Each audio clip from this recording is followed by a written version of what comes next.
Okay, welcome to Thursday morning breakfast here from Gatlin's Barbecue. We are live and ready to roll. Today we're going to have a very informative conversation with Mr. Alex Edwards of United Way's 211 of Greater Houston. So I'm going to briefly read the brother's bio, turn it over to him, and he's going to do his thing, and then we'll keep moving. So Alex has been faithfully serving communities in need for over 13 years. Originally from Virginia, he came to Houston in response to Hurricane Harvey in 2017, providing mental health support to those spearheading the recovery process in the Texas Gulf Coast region. After Harvey, he proceeded to provide additional mental health support to people impacted by Hurricane Ida in Louisiana and tornadoes in Kentucky until deciding to join with 211 of the United Way of Greater Houston. One of Alex's main passions is educating and connecting people to resources that help in times of need. 211 is one of the greatest resources here in Texas that you may not have heard about. And Alex is here today to share with us about what 211 does and how their engagement impacts the lives of Texans every single day. So on that note, I'm going to turn it over to Mr. Alex, and he's going to help us learn more about 211 and United Way. All right, guys, over to you. Thank you very much for that introduction, Tamani. Hello, everybody. Thank you for joining us this morning. It's a pleasure to be here. We're going to dive into a lot of really good information. So if you're a pen and pad type of person, I highly encourage that you get that ready because we're going to come with a lot of really good facts about the United Way, 211, and better ways to stay ready so we don't have to get ready in terms of hurricanes for this season. So let me just go ahead and share my screen.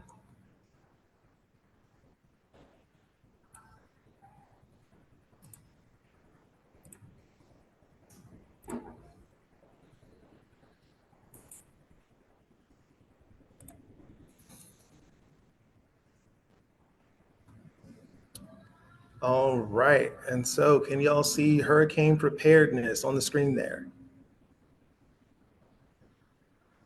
Looking good? All right, good. All right, so, hold on, I just lost it. All right, so in terms of for this season, we're going to cover a couple things for this presentation for today. We're going to talk about the current trend, the future trend, and also the past trend in terms of what we're looking at for this season coming up. We're also going to talk about 211 and the United Way and how we operate during times of disaster. We're then going to go into the personal preparedness, which I think is the meat and potatoes of what we're doing here for this presentation about just better ways that you can stay ready for this season. Last but not least, we'll talk about the STEER program, what that is, what that does do, what that does not do, and the importance of self-preparedness in terms of that as well. And then we'll also get into things to know after a disaster. We learned a lot of information from Hurricane Beryl, and so we're definitely going to have a good conversation about what that is. And then last but not least, some self-care reminders. So first of all, let's go ahead and dive in terms of 211, who we are, what it is, and all that we do. 211 is a helpline that comes from the United Way of Greater Houston, and we help to connect Texans across the state to those much-needed critical resources. It is an FCC-coded line, so all you have to do is just dial 211, press option 1, and you'll be able to reach us. We operate 24/7, 365 days a year. 211 is also a shared line, which means that we share it, and it's actually owned by Texas Health and Human Services. So with that being said, we're option number 1 on the line 24/7 in terms of our hours of operation. Texas Health and Human Services, on that side of the line, is for individuals looking for any type of state-related resource. So it could be for SNAP benefits, TANF benefits, anything of those state-related programs. So which individuals are either trying to apply or check their status, you would have to dial 211 option number 2 to be able to get access to those resources. And they are open Monday through Friday, 8 a.m. to 6 p.m. But here on the 211 Texas Helpline, we... Hold on, because what's on the screen, I'm not seeing it here. So I was seeing it at first. So can you unshare, stop sharing your screen and then reshare? I don't know why, but it's not. Sure. Okay. All right, let's try that again. Okay. Let me, all right. So In terms of being able to have access to translative services, we have over 150 different translators we can get access through with our translation services. So that way we can serve all those who are impacted or all those who are looking for assistance, being able to get them the information that's critical and that they're looking for. So let's see about what we got going on here. Let me get to my next slide.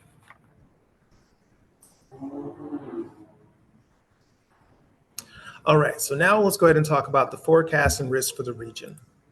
So last year, in terms of 2023, on a global scale, that was actually ranked as rated as the hottest year on record so far in terms of recorded history. And so that actually sets us up for what we're seeing and experiencing this year in terms of record high water temperatures. Now, if you look at the image there on the right-hand side, you're going to see about how the map has deep red areas. Those deep red areas represent record high warm water temperatures. And if you take a look at the Gulf Coast region, you'll see that that area also has deep red. Why is this important? It's important because that when the surface temperature of water is at a higher rate of warmth, when small storms coming in off the Atlantic into the Gulf Coast or anywhere on coastal areas with higher top level surface level water temperature, it gives more fuel for storms to accelerate faster. So this is also what we know as rapid escalation in terms of within a 48-hour time period for when these storms get over warm waters. And so this is what also can contribute towards storms being more impactful and especially accelerating as they get closer to land. So this is why it's important for this current season to understand how water temperatures can actually be a predictive measure in terms of the type of season that we're going to see and possibly experience. So this map here is also, I think, just a very important tool that can be used. It's called the National Risk Index Assessment Map. It is a map that goes over the different types of risk and natural disasters that take place all across the country. Blue represents in terms of the ability of a community or area to be able to bounce back, but also I encourage you for you to please consider the population density of those areas as well. And as you can see that in the Texas Gulf Coast region, particularly in Harris County, that area is red because one, we have about 5 to 6 million people that live here. And so when impacted, it's the question of can everyone get back up as best as they were before an emergency or a disaster? And we know that for a lot of communities and individuals that that's not necessarily the case, but it doesn't still mean that the region is not resilient. It just means that there's a lot of need in an area after a disaster. But this is a pretty good tool to use and to look into. So now here we are in terms of what we're looking at for the current season. Forecasted for this season, it's anticipated that we're going to see similar activity to 2020, meaning that there's a possibility that we may run out of names. So we're looking at 20 to 25 in terms of those named storms, 8 to 12 for hurricanes. We're looking at that 4 to 7 for major hurricanes. And then last but not least, 4 to 6 that are currently going to have impact on the continental United States. Currently for the season, we have had 2 hurricanes that had an impact on the continental United States with Hurricane Beryl, as well as with Hurricane Debby in Florida. Florida is currently seeing their 3rd hurricane impact in 3 years. And so we're starting to see a lot more activity, especially in terms of impact on the continental United States, ever since Hurricane Harvey and consistency across those hurricane seasons from 2017. Currently, this is what we're seeing in terms of the Atlantic about the current storms or the named storms that have been formed. Ernesto disbanded about a week and a half ago out in the Atlantic, stayed in the Atlantic, which is exactly where we want for these storms to stay. Currently, there are 3 disturbances that are in the Atlantic with very low percentage of forming in the next couple of days, in 5 to 7 days. So it's highly encouraged that you also monitor the weather from the National Organization of Oceanic and Atmosphere. NOAA is a great website to go to be able just to keep up to date in terms of activity that's happening in the Atlantic, in the Gulf, so that way you can get the right information at the right time. So now in terms of where did I get this information from, these QR codes will actually take you to those websites to be able to get that. Some of you may have heard last year that there was possible talk of adding a Category 6 hurricane rating to the scale.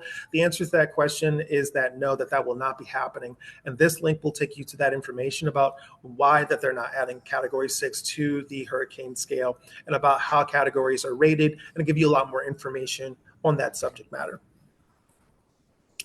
This image here goes over the intensity as we move through hurricane season. So as we know, hurricane season starts in June and ends on November 31st. So during that time period, there's a frequency of hurricanes and higher activity levels. And so we're currently actually getting towards that middle part of the season to where we're looking to see a lot more activity in the Atlantic. And so especially now more than ever, it's important that we make sure that we maintain our preparedness stance in terms of our household, your vehicle, your person as well. So then that way, if we are impacted, you'll be able to make the best choices that you can for yourself and for your household in terms of being able to get through that type of situation of dealing with a hurricane. So the red represents the hurricanes, yellow represents there in terms of tropical storms. I'm sorry, red is tropical storms and hurricanes.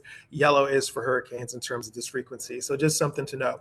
Also, there is some research that is suggesting that there is a possible creep in terms of hurricane season, meaning that it's starting a little bit earlier each year and also going for a little bit later each year. So this is just something to be mindful of, that we're just making sure that we're being prepared as best we can for the entirety of the season. Hurricane Beryl hit our region pretty early in hurricane season. And so just because we got hit once doesn't mean that we couldn't be impacted by some type of weather event as the season goes forward. So this is why it's also important that we reset, restock, resupply, re-educate ourselves in terms of things we can do differently so we can be ready for what may come next. So now let's go ahead and talk about 211's role during disaster. We talked about in terms of the day-to-day, in terms of looking for those basic needs resources, in terms of anything that you know that a social service entity or agency may be providing, but you don't know who to call. 211 is that number to call. But during times of disaster, this is what we do as well. During times of disaster, we are that go-to resource in terms of being able to understand where are those disaster-related resources.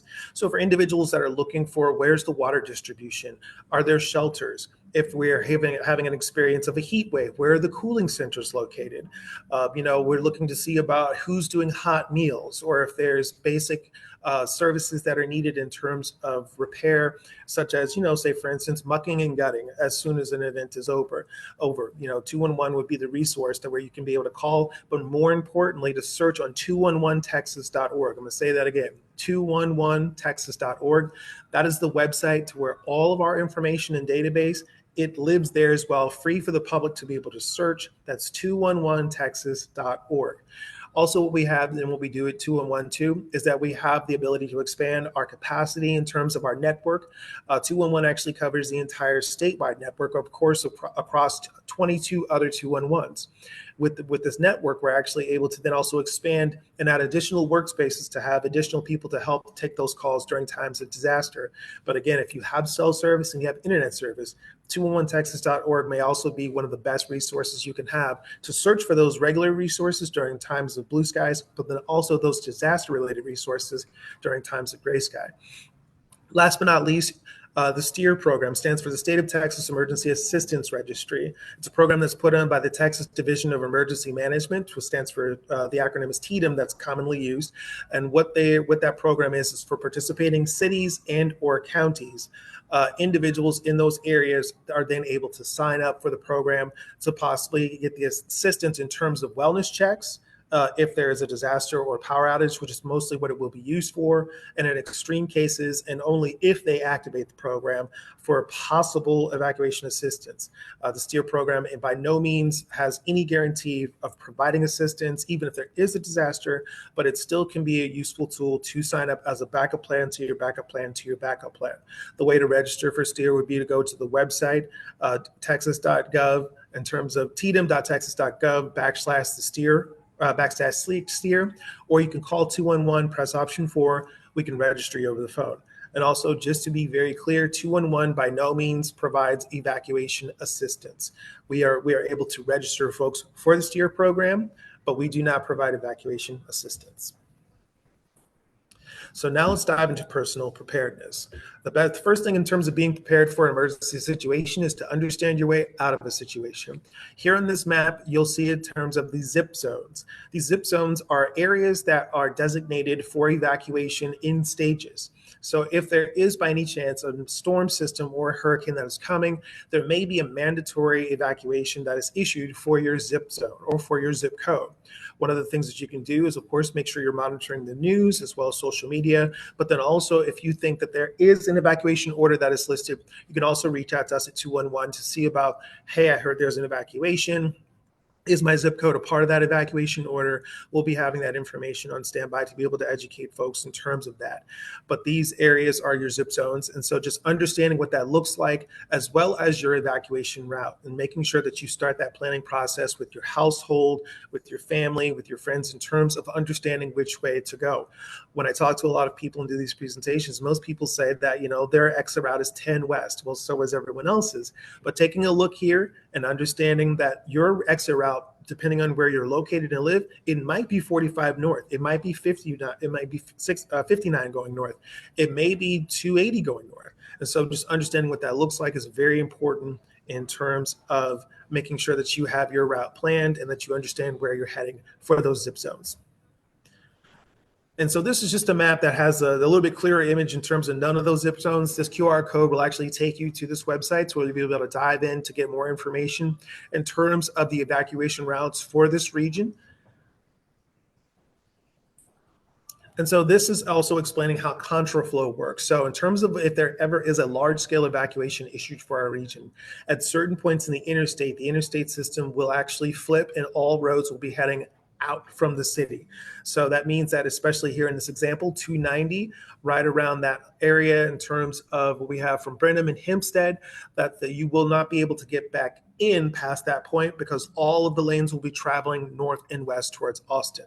Also, it's just highly encouraged that you consider the travel time. Normal travel time to San Antonio is maybe about 4 or 5.5 hours, depending on how you drive. Same thing going to Austin, 5 hours going maybe to Dallas. Please consider that during times of disaster or large scale evacuation, it may take you about 15, maybe 20 hours on the road to be able to actually get to that next destination. So making sure that you plan appropriately in terms of being in a vehicle for that amount of time for everyone that's with you, that you have enough food, water, supplies, which we're going to dive into in just a moment. So now, in terms of your backpack, everyone in your group, everyone in your household needs to have their own backpack with their own supplies. And this is for if you are actually going to be on the go. For each person's backpack, it's important that they have at least 3 days worth of food and water, some dry clothes, and also a way to make sure that your items are staying dry, especially if you're dealing with water-related emergencies. Also, in terms of personal preparedness outside of the backpack, if you don't know how to swim, I highly encourage that you look into learning how to swim. We do not swim in flood water, but if we're dealing with water-related emergencies, having the life-saving skill of knowing how to swim or how to float can be a very, very, very useful tool in those emergency water-related types of situations. So now, in terms of the backpack, especially for children, we're making sure that we're also putting communications in there in terms of list of phone numbers of individuals, family members, loved ones, close family friends that are out of state, just in case if a child is separated from the group or from your family, when they're hopefully located by a response worker, we'll be able to go through that backpack, see the communications, reach out to the individuals, let them know where the child is located. So when you call that same person, you'll be able to then understand about where the child is and be able to get to that location so that way you can be reunited. In terms of your backpack, you also want to make sure that you have gloves, and also for backpacks, consider getting a dry bag. Your preparedness backpack will actually possibly even change per the season of disaster that you're living in. So some of your tools will look different from your hurricane preparedness kit, from your winter preparedness kit. The link right here will actually take you to the FEMA webpage where it gives you tips on terms of building a hurricane preparedness backpack. And so that way you can be prepared better for this season. So now this is just a checklist. We're not going to go through every point on here, but it's just important. We're going to hit a couple of these points in terms of actually make a plan. So I have every year sit down with your household and just understand about, hey, this is what we'll do in terms of this type of emergency. This is where we will go and meet up if communications are offline. This is where we'll go and meet up if our primary location is no longer safe or not able to be a meetup spot. This is the secondary locations where we'll rally at, and then having a plan. Also talking with your neighbors or your just friends that live close to you to be able to set up an understanding in terms of who can go where for what types of resources, because sometimes, especially in terms of what we experienced during Hurricane Beryl, some people had power, some people did not. And that was a really good time to be able to connect with neighbors, family members, loved ones, and being able to maybe possibly call out, reach out. A lot of us were actually staying with friends and loved ones, or we had people that were staying with us. And so building that network of community before a disaster really helps in terms of being able to mitigate a disaster. So just something to know. So in terms of what we talked about for our go bags, now we're going to talk about if there's a situation to where you're not able to actually go to the next destination, whether it's to leave the area or that you can go to the shelter that's nearby, that you have to stay where you are for whatever reason that it is. We're going to talk about that stay-at-home kit next. Now, there's a lot of information on here, but we're definitely going to hit up some of the most important things on here, mainly being that, especially for 211, a day after Hurricane Beryl, one of the top things that we received phone calls for was for water. Water and ice, to be exactly. And so it is so important that you start your process of making sure that for the amount of people in your household, that you have the appropriate amount of water for each individual to be able to last for about 2 weeks. So it's said that you need to have a gallon of water a day. So if it's just one person, that'll be 14 gallons for 2 weeks. If you have 5 people in your household, math is not my greatest subject, but that number is more than 14. So it's just important that you make sure that you have the appropriate amount of water. So then that way, not just for hurricanes, but just in general, because even though we know that after a hurricane hits, isn't impacted, we're going to get those boil water notices. And so having water on standby, especially during hurricane season, and even during those times in terms of the freezes that we experience in the wintertime, which that's another presentation we can do at a later time, about just having water supply on standby. So when we are hit with those boil water notices, we'll be okay and we'll be able to mitigate through that situation. Same thing goes in terms of food supply. If you may have heard, or if you didn't know, food insecurity is already something that's very high in our area, and it definitely went even to a higher level because of the 3 different types of storms that we experienced from April, May, and June. In April, there were floods that hit high north in Harris County, in Montgomery County, and Liberty County, and then we had the derecho that took place in May. And then last but not least, of course, we hit with Hurricane Beryl. So some households lost food, not just 2 times, but possibly 3 times in 3 months. They lost all their food. And so as best as we can, making sure that we are prepared in terms of having a stable food supply, a stable shelf-ready food supply is highly, highly important as best as you can. And especially if you're able to do so, to make sure that you start to make that plan for each person in your house to be able to have enough food for 2 weeks. A couple of the new things that we added on here was power source as well. When it comes to power source, being able to consider if you're able to get a generator, if you're able to get solar panels, or if you're able to get the mini solar panels, any type of power source that you are able to get is something that will definitely benefit you post-disaster, especially post-hurricane, in terms of being able to charge your devices to make phone calls or to receive information, to get those alerts about resources. Highly, highly important after that. We also put on here something new, making sure that you have solid footwear and also gloves too. And also, even more importantly, that you having not just a first aid kit for the house, but possibly a trauma kit.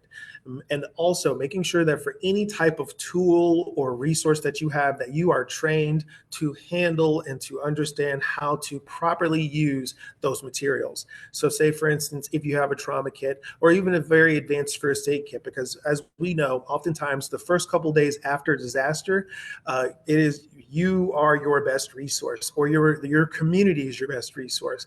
911 may not be able to come to you, or you may not be able to go to them. So whatever you have with you is best in terms of being able to help maybe possibly stabilize, or to be able to help in terms of when you're working your way to getting a person to transit, so that way they can then get the medical care that they need. But having the right types of tools, materials, but more importantly, the knowledge and training to properly apply said tools and materials is something that is highly, highly encouraged to invest in, so that way we can make sure that we can take care of everyone that is with us in times of disaster. We also saw that cash is still king, meaning that we saw that the lines were around the block in terms of folks that were trying to get gas after Beryl. And so, as many of you already know, just something to reiterate as a reminder, the halfway point in your tank is now the new empty. meaning that when your tank gets down to halfway, we're filling back up again. And also to make sure that if you are storing gas, to store it in the proper container in the proper location. So just making sure that we're not storing it indoors in an enclosed environment, because as we know, it's highly combustible as well as the fumes are very toxic. So making sure that we're just properly storing the right types of fuel in the right types of canisters in the right types of location. For 911 calls, one of the top things they were receiving calls for post-probe on day number 2 was actually for carbon monoxide emergencies. So making sure that we're properly using the generators and the items that we have in the proper spaces. Under no circumstances do we use a generator in an enclosed area. So just making sure that we have that and that we know that, we understand that, and we keep practicing good practices of safety during times of disaster. So now also we can't forget about our fur family members, making sure that in your water and food plan that you also include them as well. And one of the best things to have for our pets is actually having a carrier. If going to a shelter, oftentimes the local animal shelter will provide some kennels, but if everyone gets there before you takes up all of those kennels and you don't have one or a carrier, it's just highly encouraged that for every pet that you have a carrier. And so just making sure that's something that's also in your disaster preparedness as well. So now this is also just an important thing about staying informed. Most cities and counties or municipalities, they have an app or some sort of alert system that you can sign up for, whether it's to get phone calls, text messages, or if you get their app, they'll be able to send you notifications about different types of resources or emergencies that are going in your area. I highly, highly, highly encourage that you either get somehow involved with these notification systems. So then that way you can stay informed during times of disaster or even during those blue sky days about the resources that are available close to where you are. But then also you can get in contact by calling 211 or even searching 211texas.org to be able to get those resources and to be able to understand about the situation at hand during those times of disaster. So now in terms of who to contact for what, as what many of us already know, in terms of 911, we're calling for those medical related needs or those safety related needs.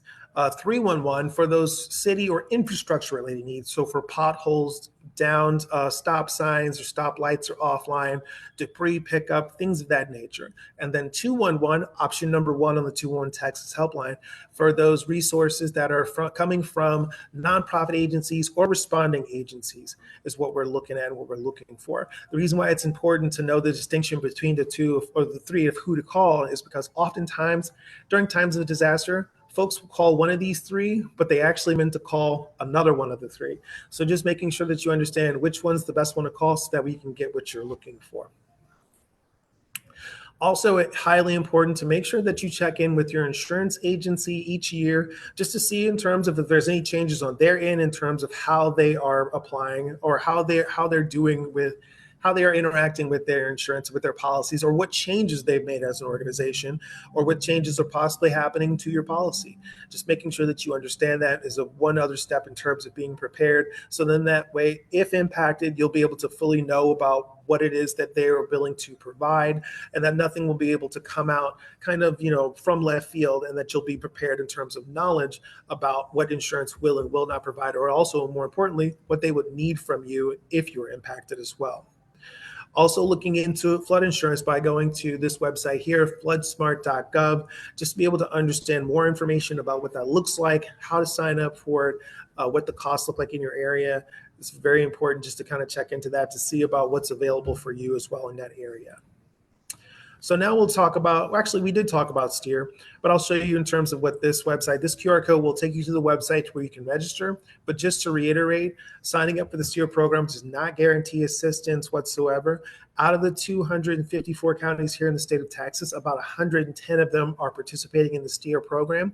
Harris County is one of them, Montgomery, Waller, and so forth.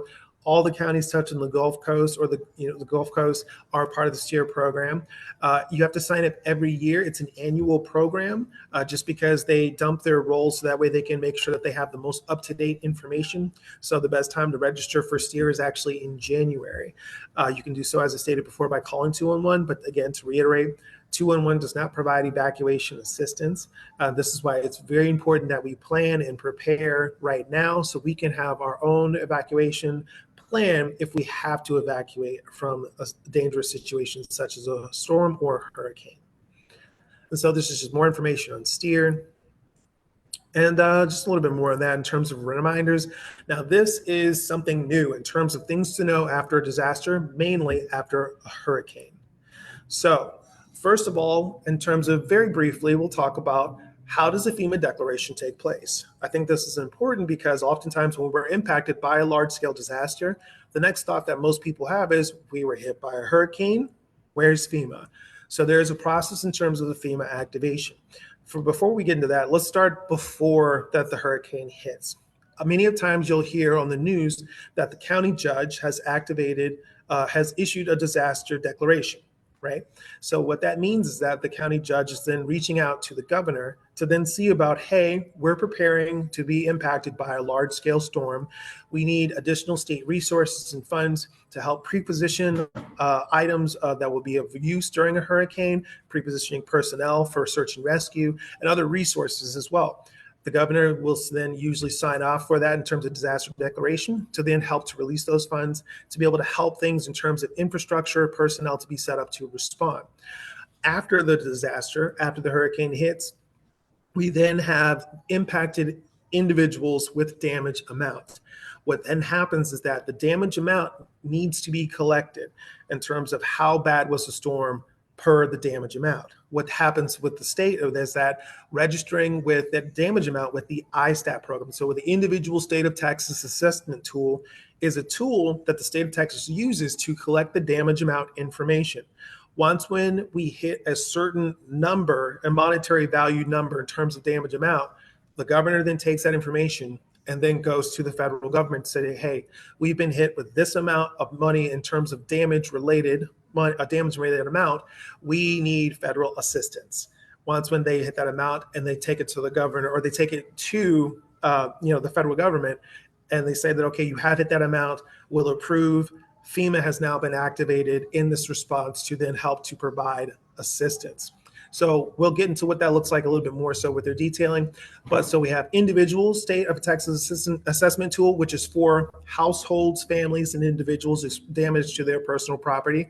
And then we also have public for those local jurisdictions, government, and then also businesses. So filling out that ISTAT and PSAT damage amount is what helps us get closer towards the FEMA dollar damage amount, which then helps in terms of contributing towards the FEMA declaration being issued. So that's a very important piece to know. That QR code will take you to where the ISTAT program is in terms of being able to register a dollar damage amount.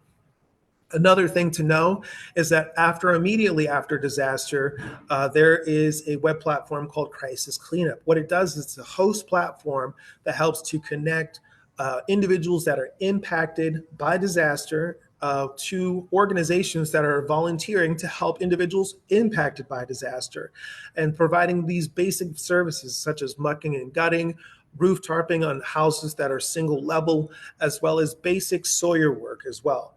And so signing up with Crisis Cleanup does not guarantee assistance, but especially the sooner that you sign up after being impacted, and usually within the first 2 or 3 weeks, there's a large influx of volunteer agencies that are coming in to provide services. They're logging into Crisis Cleanup to see about what areas were impacted, what households need what services, reaching out to those homeowners to then be able to help in terms of those basic service needs that you see listed here. But yes, this QR code will take you to Crisis Cleanup to be able to get a little bit more information about what they do. But again, to reiterate, signing up for this program doesn't guarantee assistance. Now, last but not least, actually, we get into something that is very important in terms of after the FEMA declaration has been issued. Sometimes you'll hear that public assistance from FEMA has been activated. And for the common person, I am the public, I need assistance. This sounds like great news. But in the disaster relief world, public assistance refers to infrastructure. So infrastructure such as local government, local law enforcement, fire departments, local community, so that way they can actually get back online to then be able to serve the community. So funds are being released for those agencies to be able to get back up and help those impacted. FEMA individuals assistance is for us in terms of households, individuals from the community who are impacted. So it's just important to know the difference between those two. So when you hear that, yes, FEMA has been activated for this disaster, but then the next thing you need to listen for is, has individual assistance from FEMA been activated for this disaster for my area, my county, and then also for my zip code. Going to FEMA IA versus PA, that'll give you a lot of information in terms of what that looks like. And that's where the QR code will take you there for that one. So last but not least, I know I said that last time, but I think this one is definitely the last one, is the difference between SNAP replacement versus disaster SNAP.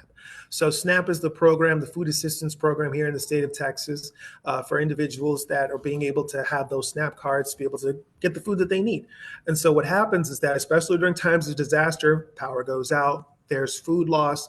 Oftentimes is that what they will do is that an individual who is on the SNAP program before the storm, meaning that you were already receiving the SNAP benefit before the storm, that you have 10 days after discovering that your food supply has been destroyed to then report that either by sending the fax in or going to the HHS office and submitting your paperwork there. So then that way you can then have funds redistributed. So that way you can then buy more food. That is SNAP replacement.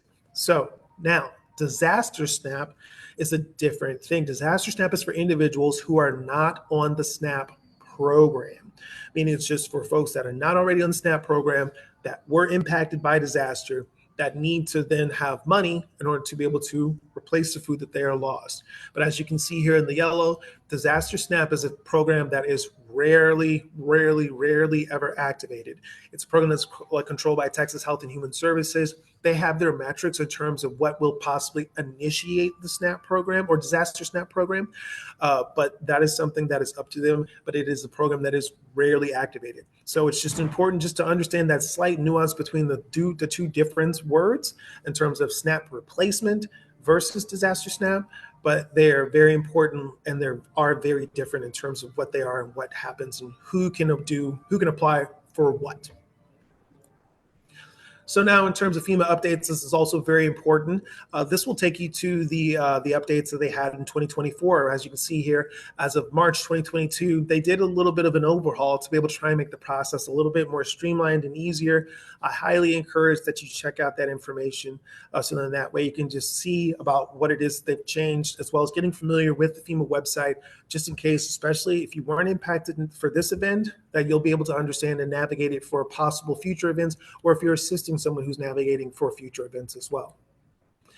And so just in terms of, we talked about how to get in contact with United Way. Of course, you can give us a call at 211, but as you can anticipate, during times of disaster, we'll be getting a lot of calls from a lot of different folks.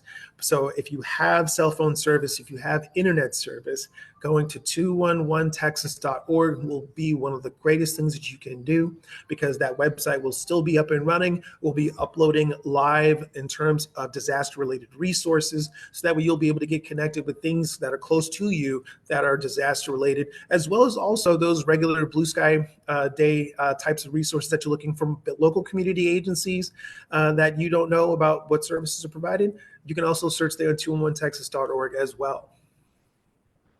So now, just in terms of some self-care tips after a hurricane, just making sure that you're taking care of those basic needs and that you're also watching the people in your family, as well as if you're responding yourself, the people in your team as well. So making sure that you're getting ample rest, making sure that you're checking in on folks, making sure that then you're not over-consuming on any foods, beverages, or substances as well, because also during times of disaster, that is also a time to where a lot of relationships in terms of sobriety can be troublesome for folks because of their communities being broken up because of things being triggered by disasters.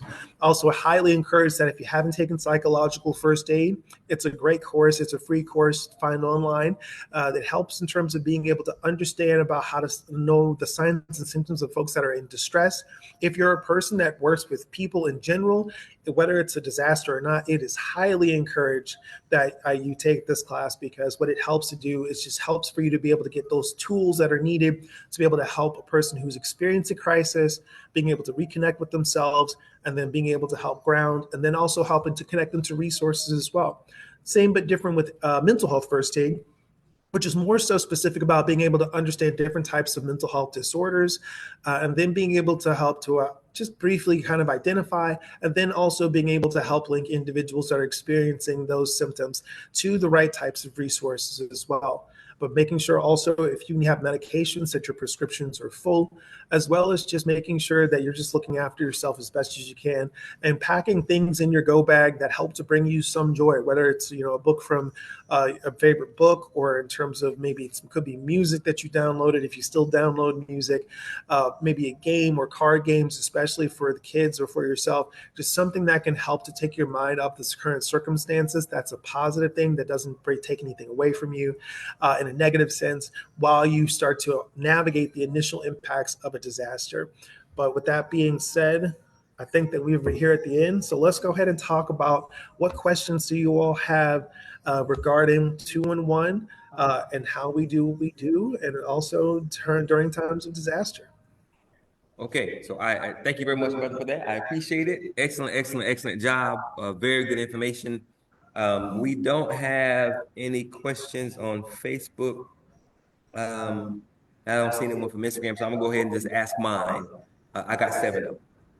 Okay, so are the I guess starting from the very beginning, are the number of hurricanes expected to increase moving forward every year? So in terms of increasing moving forward, I would have to say that we are seeing there's a lot more activity since, especially since Hurricane Harvey. One of the things I heard from a presentation from the National Organization of Atmosphere and Oceanic, when they had one of their folks come through, he said that in the last 7 years, we've had more hurricane activity than we've had in the last 30. Hmm. So just to see in terms of not just in terms of impact, but just in terms of activity in the Atlantic, and so just being mindful of what that looks like, and especially looking to see about what takes place not only in the mainland, because we talk about continental United States, but say for instance with Jamaica or Puerto Rico, and the amount of impact that those areas have had, as well as not just in terms of recovery, but then also what it can produce in terms of socioeconomics as well. There is information in terms of disaster-related migration. That is something that's a newly kind of coming more so to the forefront, because as we know, many of us probably know folks that are still not back up from Harvey, because the average time of recovery for a hurricane is 5 to 7 years. And so it's just important that we just make sure that we are taking in consideration where we live and doing our best to stay prepared for those types of emergencies. Okay, cool. Thank you. Next question. Are there any community hurricane drills that are done to better train people before, doing, and after a hurricane? So in terms of preparedness training, there's we have one here in terms of for 211 and what we provide as well. The city of Houston also provides trainings as well for community members about just in terms of general preparedness. I believe the same thing also for Harris County. For Harris County, you can go to readyharris.gov, I believe is the website, to where you can then see about the different types of resources and things that you'll need during or before a hurricane as well in preparation. And then also being able to see about if you could have some representative come and do hurricane preparedness before a storm as well. Cool. Okay. Thank you. Next question. How could a community or neighborhood go about training and preparing those persons that are closest to them? That's a great question. So one of the things that individuals can do is to start a CERT, which stands for Community Emergency Reaction Team. So Harris County is the one that actually leads the certs in terms of training. Basically, what you do is you just get a bunch of community members together, get in contact with Harris County, and to say, like, if you live within Harris County or within the confines of the city of Houston, to say, like, hey, we want to start a CERT team, or you want to join a CERT team that's already started in your area.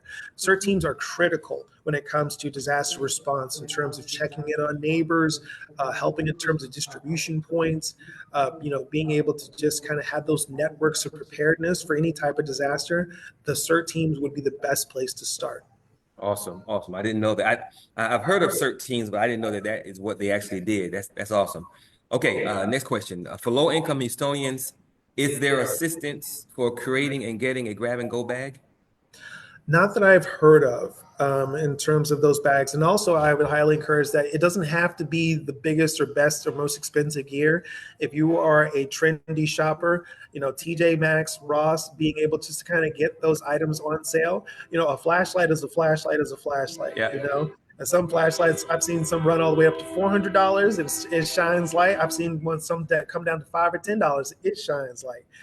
So just being able to get the essentials is the most important thing. And also, once when you build your kits, that you don't use it or touch it on a regular. And Right. especially if you use a first aid kit, whatever you take out, make sure you put it back in. Reason being is that you don't want to be in the middle of a disaster, need something, but you forgot that you already used it during time of a non-disaster, and you don't have the ability to get a replacement for the items that you're missing.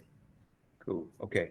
Next question. How can low-income communities create viable emergency kits? Viable emergency kits, I would have to say just by being able to shop in terms of dollar stores. So basically, you would look for hygiene items that you would want to have. So having your hygiene kit together, whether it's buying, toothbrush, toothpaste, and also making sure that it can last for about, like I said, 2 weeks. Being able to say, for instance, have leather gloves in there as well, extra batteries. All these items are things that you can get from Dollar General, TJ Maxx, Ross. If eventually you're able to afford, there are items at Academy that you can also go for and some of these things. But putting a kit together, if you go to the website ready.gov, what is it, hurricanepreparedness.gov on there for the backpack. It gives you a whole list of items that you can put together. One of the other things that's highly important is your documents, making sure that you have some sort of watertight, water sealed container for your paperwork, for your, whether it's marriage licenses, any type of licenses, social security cards, birth certificates, because I don't know if you've ever had to replace one of those things, but it is a feat. So Yes. making sure that you keep those items priority and dry. So making sure that you have that. And also in terms of those documents bags or any type of thing you're trusting to keep your documents dry, make sure you test those items out. All of your disaster items, test them regularly. Just we want to make sure that when it's time to perform, those items are able to work and perform. The way that you test a dry bag is you take a piece of paper, get a Sharpie, write a little something on there, put it inside of that dry bag, seal it up, put it at the bottom of a bucket, put something on top to keep it down, leave it overnight. The next day, take it out, open it up. If you can read everything and it looks dry and everything's good to go, you got yourself a good bag to keep your stuff secure and safe. That you're most important in terms of your documents. Awesome. Okay, cool. Last two questions. You mentioned a psychological first aid. I've never heard of that, or a mental health kit. So the first question is, and I'm not sure if you said this or not. So if you did, I apologize. I wasn't very clear. So is psychological first aid a course that a person can take? And if so, how do they go about taking it? Yes, so it is a course. There are online versions of it as well. Some psychological first aid courses range from 8 hours to 16 hours, especially if you're doing it depending on if you're taking it online or in person. I know that at certain points in time that the Red Cross was offering for psychological first aid. There are some online trainings as well, I believe, that you can find from the National Child Traumatic Stress Network. So the nctsn.org, I believe, is the website for that one. And so what you can do there's psychological first aid for just regular psychological first aid.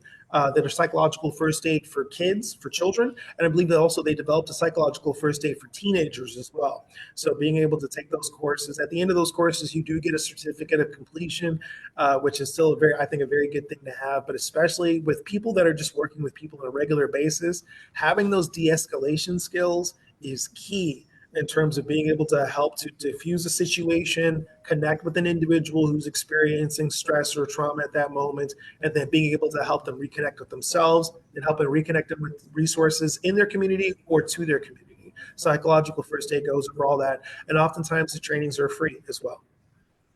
Awesome. I didn't know that either. Okay, so great. Last question. What is a mental health kit and how does one get it? So mental health kits are basically just things that work for you in terms of just being able to help to reduce stress that does not cause you any harm. So say for instance, a mental health kit could be like having, like some kind of fidget toys that may help to kind of de-stress. Mental health kit could be that a lot of times for a lot of adults now, especially coloring is actually something that people will have in their mental health kits in terms of being able to help color and de-stress. It could be having access to music. So making sure that, you keep a battery bank, your iPods, your not your iPods, but if you're old school, if you got an iPod, use your iPod, but your AirPods charged up so that you can still listen to music. If you do breathing techniques, being able to have that. If you practice any type of physical movement, such as, yoga, Tai Chi, or just breathing exercises, having that. All of those things are coping skills that is a part of your mental health kit. And it's kind of like, hygiene. Whatever you do during, the regular times, it becomes normal for you to do. And you'll also do those things during disaster times. So in terms of building your mental health kit, start having those things that you're doing now. So when you are stressed out and responding to a disaster, you'll go back to what's natural for you to do, which is your regular mental health and wellness practices. This was not one of my questions, but as you were answering that last question, this popped into my head. Everything you just said sounds absolutely phenomenal and awesome. However, most people may not know what helps them when they're dealing with stress. So, what can be done to help people understand what a mental health kit is, and how do we go about preparing people to have one for themselves? So it's not so much of getting wrapped up on the kit itself. It's Mhm. just coping skills. Okay. It's about how you cope with stress. The mental health kit is just a term about like being able to package things together, Mhm. but it's just about how you cope with stress on a day-to-day basis. The things that you do that you would also be able to do during times of disaster as well. So like I said, for me, music is a huge thing. I still have an iPod that I listen to that I keep charged up. It's from 2008. It still works. I have all my hits on there to where when it's time for me just to zone out in terms of just being with that, that's a part of my mental health kit, especially in terms of response to disaster. So I don't need the cloud for that. I already have everything downloaded. So whatever it is, it's just being able to have having your portable coping skills.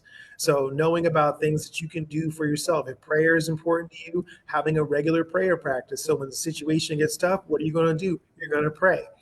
So whatever, finding those skills, practicing those skills on a regular basis, making it your normal. So then that way, when times of disaster strike, you're going to do what's normal, which is those skills which you've been doing.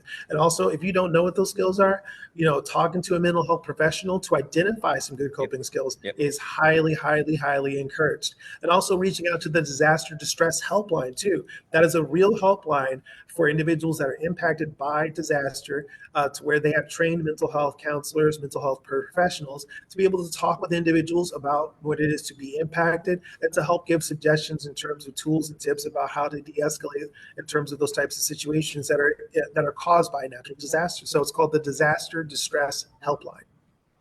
Cool. Okay, bro. That was my last question. So I'm good if you are. All right. Well, thank you everybody for coming out today. It was a pleasure. And perhaps I'll see you again in a round. Oh, amen. Have a good one.